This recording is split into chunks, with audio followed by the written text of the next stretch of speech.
नमस्कार, channel 4 news India पर आपका बहुत बहुत स्वागत है। मैं हूं प्रदीप डबास। लोकसभा चुनाव के 5वें चरण में हरियाणा में मतदान होना। 2019 में भारतीय जनता पार्टी ने जो 303 सीटें जीती थी, उनमें 10 लोकसभा सीटों का योगदान बीजेपी ने हरियाणा में दिया था। हरियाणा में 10 की 10 सीट जीतने के बाद 2019 से लेकर अब तक भारतीय जनता पार्टी के कार्यकर्ताओं का, नेताओं का आत्मविश्वास, आत्मबल बेहद बढ़ा हुआ दिख रहा था। इस चुनाव में जब कांग्रेस के टिकटों का ऐलान नहीं हुआ था, तब तक भारतीय जनता पार्टी के नेता यह कहते हुए भी सुने गए थे कि चुनाव लड़ने में मजा नहीं आ रहा है। लेकिन कांग्रेस की टिकटें अनाउंस होने के बाद कई सीटें ऐसी हैं जहां पर अब मुकाबला दिखने लगा है।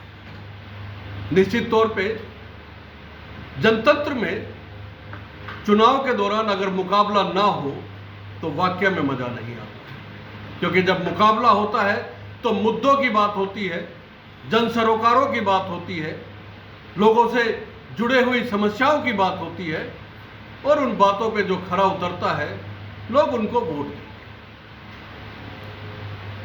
10 लोकसभा सीटें हैं हरियाणा में। इस बार हमने आकलन करना शुरू किया है। कल हम फरीदाबाद में थे, आज हम गुड़गांव की बात करते हैं। गुड़गांव यानी गुरुग्राम, द्रोण की नगरी गुरुग्राम बेहद महत्वपूर्ण सीट है और हॉट सीट भी बन चुकी है। राव इंद्रजीत लगातार 2 बार 2014 और 2019 में भारतीय जनता पार्टी की टिकट पर चुनाव जीत चुके हैं, और एक बार इससे पहले वो कांग्रेस की टिकट पर सांसद थे और लगातार राज्य मंत्री केंद्र में वो बने हुए। उनके मुकाबले में कांग्रेस पार्टी ने राज बब्बर पर दांव खेला है। क्या राज बब्बर जीत का राज जान पाएंगे? क्या राज बब्बर इस हैट्रिक को, जो भारतीय जनता पार्टी की ओर से तीसरी बार दांव खेला गया है, उसको बनने से रोक पाएंगे? ये बड़ा सवाल है। और राव इंद्रजीत सिंह के लिए भी ये बड़ा सवाल है कि क्या वो तीसरी बार भारतीय जनता पार्टी की टिकट पर जनता का विश्वास जीत पाएंगे। आकलन बेहद जरूरी है, विवेचना बेहद जरूरी है। गुरुग्राम सीट की, गुरुग्राम की अगर हम बात करें तो इसमें 3 जिले आते हैं इस लोकसभा क्षेत्र में।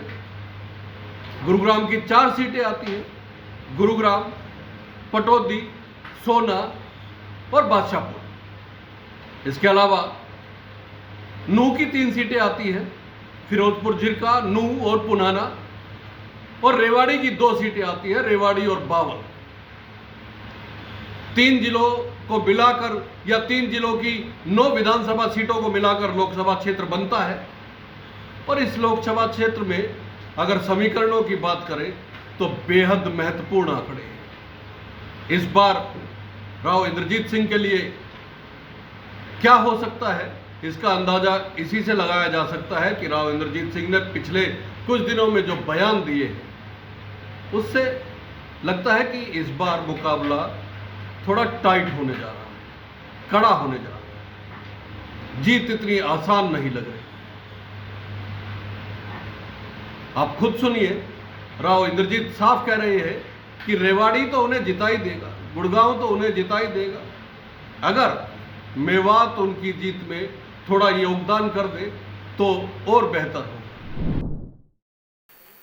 तो ये मेरी आशा, जो मैं अपने दिल के अंदर पिछले 20 साल से बिठाए हुए हूं, क्या इस वक्त ये उम्मीद कर सकता हूं आपसे कि इस बार मुझे मेवात से जिता करके भेजो।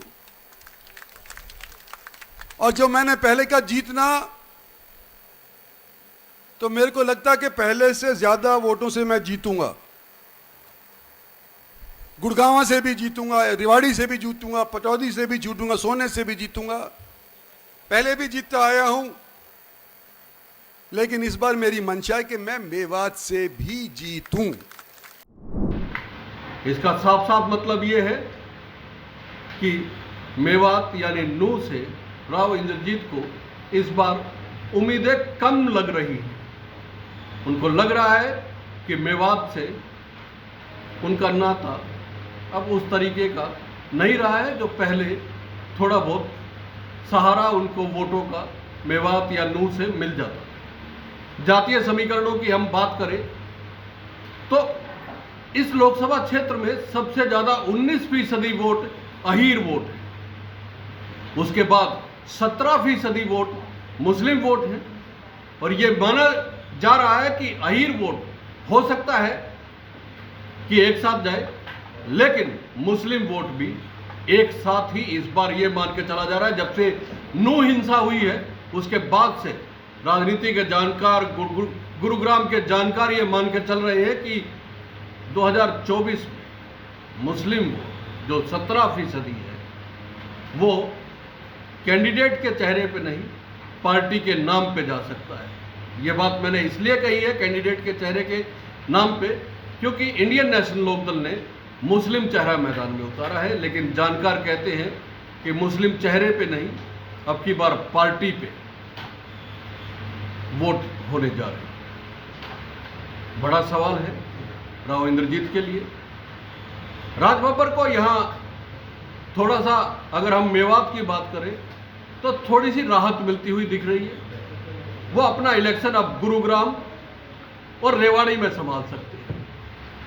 एससी अनुसूचित जाति की बात करें तो 18% वोट है।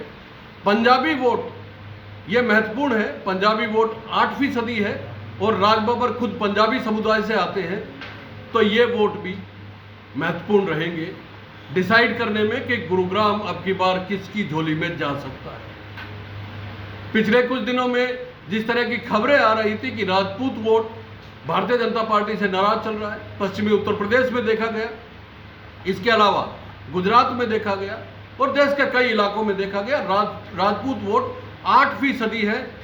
गुरुग्राम सीट की हम बात करें, जाट वोट 7% है।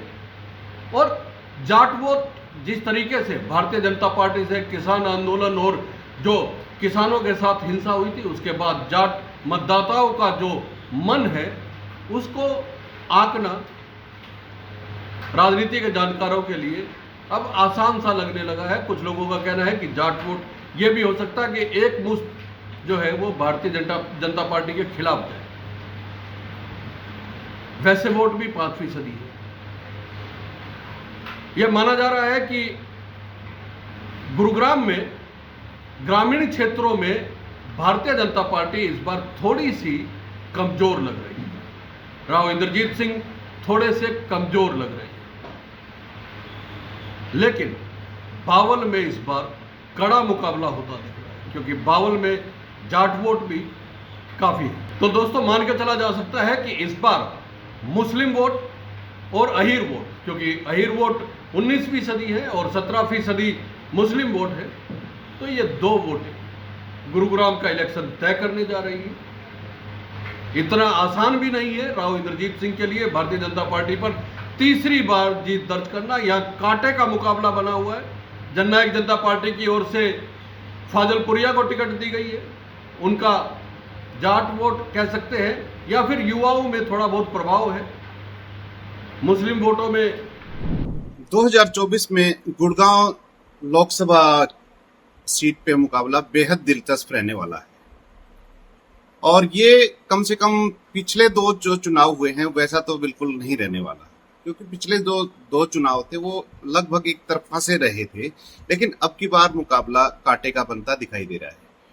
और वैसे तो टोटल 23 कैंडिडेट मैदान में है यहाँ पे गुड़गांव लोकसभा सीट पे, लेकिन जो मुकाबला है वो सीधा सीधा कांग्रेस वर्सेस भाजपा है। तीसरा एक जो नाम है राहुल यादव फाजलपुरिया, वो जेजेपी का कैंडिडेट है, लेकिन वो इतना सीरियस नहीं दिखाई देता, उसका कोई ज्यादा मतलब है नहीं। अब बात आती है दोनों के पार्टियों के, राष्ट्रीय पार्टियों के उम्मीदवार कौन है। बीजेपी के जो उम्मीदवार हैं वो रिपीट उम्मीदवार हैं, यानी राव इंद्रजीत। वो टोटल 6 बार लोकसभा चुनाव लड़ चुके हैं, लेकिन 5 बार जीत हासिल हुई है उनकी। सिर्फ 1 बार ही वो अपने राजनीतिक कैरियर में हारे हैं, वो भी 1999 में, जब कारगिल वार के बाद इलेक्शन हुआ था और यहाँ उस समय ये महेंद्रगढ़ सीट होती थी। तो बीजेपी ने कारगिल शहीद डिप्टी कमांडेंट सुखबीर यादव की पत्नी सुधा यादव को टिकट दे दी थी और उन्होंने सुधा यादव ने शिकस्त दे दी थी। इसके अलावा वो 1998 में कांग्रेस की टिकट पे जीते, फिर 2004 में कांग्रेस की टिकट पे जीते, फिर 2009 में परिसीमन के बाद फिर गुड़गांव सीट हो गई थी, तो फिर वो कांग्रेस की सीट पे जीत चुके हैं।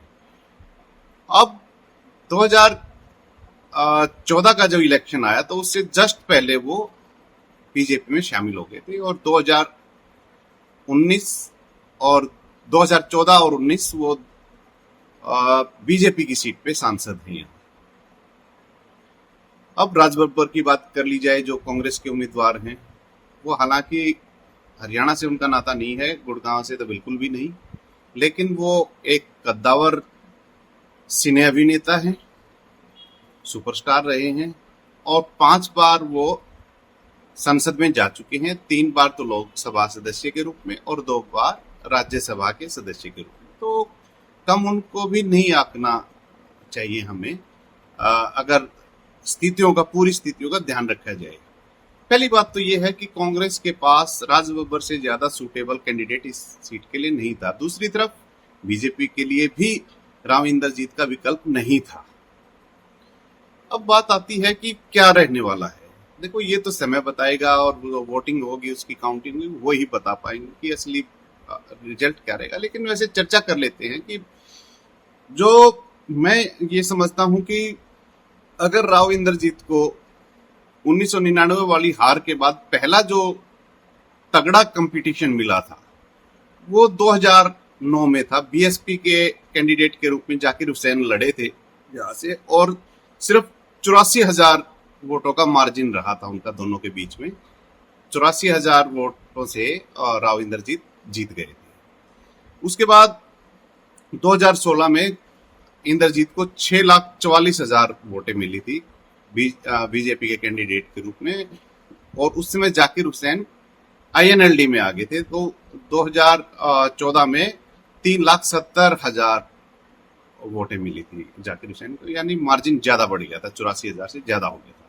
लेकिन 2019 की बात की जाए तो कैप्टन अजय यादव कांग्रेस की टिकट से यहाँ से चुनाव लड़ रहे थे। लेकिन आप अगर मार्जिन देखेंगे दोनों की, राव इंद्रजीत उसमें बीजेपी की टिकट पे थे, तो 4,95,000 वोटों का मार्जिन था, यानी आप कह सकते हैं कि लगभग 5 लाख वोटों से हराया था कैप्टन अजय यादव। 2019 के बाद ये अगला चुनाव है, लेकिन फिलहाल स्थितियां ऐसी नहीं है कि वो जो मार्जिन है हार जीत का किसी भी दल का, किसी भी पार्टी का, किसी भी कैंडिडेट का 5 लाख रहने वाला है, क्योंकि स्थितियां काफी बदल गई। मुद्दों की बात कर लेते हैं। महंगाई, बेरोजगारी, ये बड़े मुद्दे हैं और ये राष्ट्रीय स्तर के मुद्दे हैं।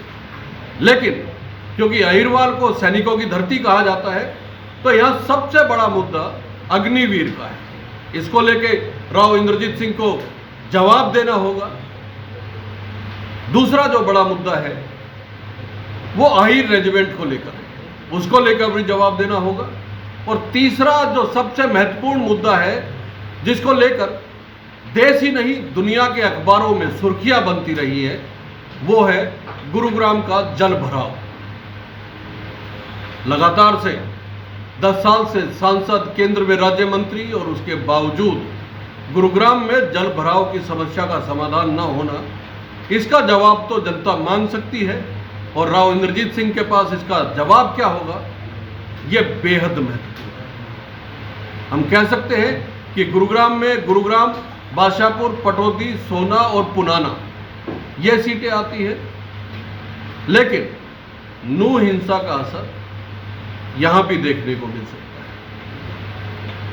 माना जा रहा था कि राज बब्बर शुरुआत में थोड़े पिछड़े, उनका इलेक्शन थोड़ा सा पिछड़ा हुआ दिख रहा था, लेकिन अब राज बब्बर फाइट में दिख रहे हैं। और लोकतंत्र में दोस्तों इलेक्शन में फाइट होना बेहद जरूरी है, महत्वपूर्ण है, क्योंकि जैसा मैंने शुरुआत में कहा कि जब लोकतंत्र में वोटों के लिए कड़ी टक्कर होती है तो जनता के सरोकारों की बात होती है, उनके मुद्दों की बात होती है, तो जनता फिर चुनती है।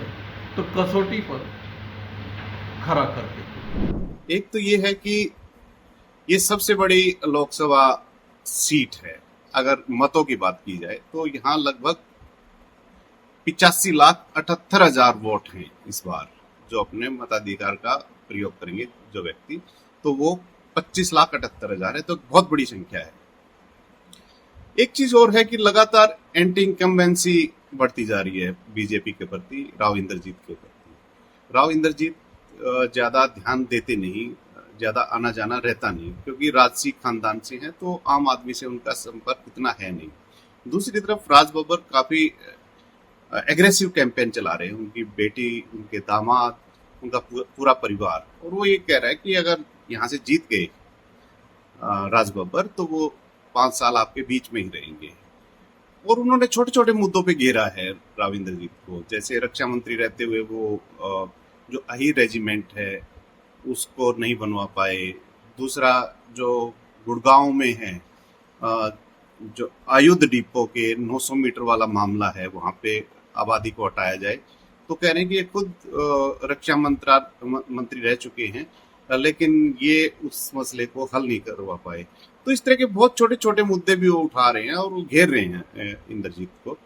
तो एक जो बड़ा फैक्टर है गुड़गांव लोकसभा में वो मेवात है। मेवात में अगर देखा जाए तो हमेशा एंटी बीजेपी वोटिंग पैटर्न रहा है। तो लगभग पहले 1,80,000 वोटों का मार्जिन था 2019 में, बीजेपी के खिलाफ गया था इतना वोट। फिर 2019 में वो 1,90,000 के आसपास हो गया। तो अब उम्मीद है कि वो 2 लाख को क्रॉस कर जाएगा, क्योंकि वोटें भी बढ़ी हैं और काफी वोटें संगठित भी हुई हैं। जैसे नल्लड़ जो कांड था उसके बाद से नाराजगी और ज्यादा बढ़ी उन लोगों की बीजेपी के प्रति, तो वो भी बीजेपी के खिलाफ एक सेंटिमेंट है। इसके साथ साथ एक बड़ा फैक्टर जो ये है कि इस गुड़गांव लोकसभा में 9 विधानसभा आती है इसके अंतर्गत। अगर उनका गणित देखा जाए तो 9 में से 4 जो विधानसभा है वहां पे कांग्रेस के विधायक है इस समय, और 4 बीजेपी के हैं और 1 निर्दलीय है। तो आप ये समझिए कि बिल्कुल एक बैलेंस वाली स्थिति है, ना किसी के पास ज्यादा विधायक हैं ना किसी के पास कम है, अगर दोनों पार्टियों की बात की जाए।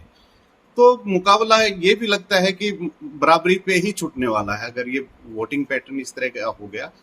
और जातीय उस पर तो मैं ज्यादा बात नहीं करता, लेकिन अब की बार जो मुकाबला होगा तो उसमें ये है कि राजा साहब, क्योंकि राव तुलाराम के वंशज हैं इंद्रजीत, तो उनके लिए मुकाबला इतना सरल नहीं होने वाला है।